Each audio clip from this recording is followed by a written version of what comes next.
Welcome to Bill's Aviation Podcast, where your stories are our stories. I'm a general aviation pilot, aviation writer, airplane builder, avionics developer, test pilot, and general screw-up.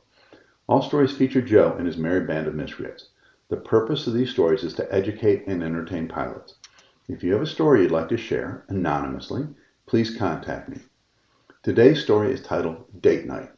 Joe had a hot date planned with his new love interest, Suzzie Q, for Saturday night. The two lovebirds met at Joe's hangar, which was located on a small grass strip next to a Class Delta airport and underneath the inner ring of a larger Class Bravo airport. A small stream shared the river bottom with the grass runway. It was late spring in the south. The evening was warm and humid, with excitement in the air as Joe pre-flighted the plane and pulled it out of the hangar at the now dark and deserted airport. Since they already had dinner, Joe's plan was to take Suzzie Q for a ride around the Bravo airspace and return to the little grass strip. The flight was uneventful, with Suzzie Q enjoying the smooth air and bright city lights. Coming into the pattern, Joe flew the typical downwind base and final traffic pattern.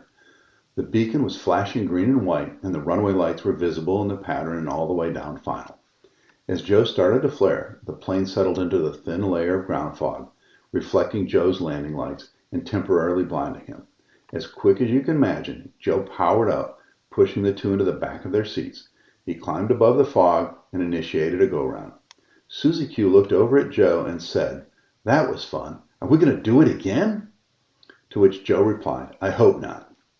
Since it was a calm night, Joe decided to perform a low pass to blow the fog off the runway.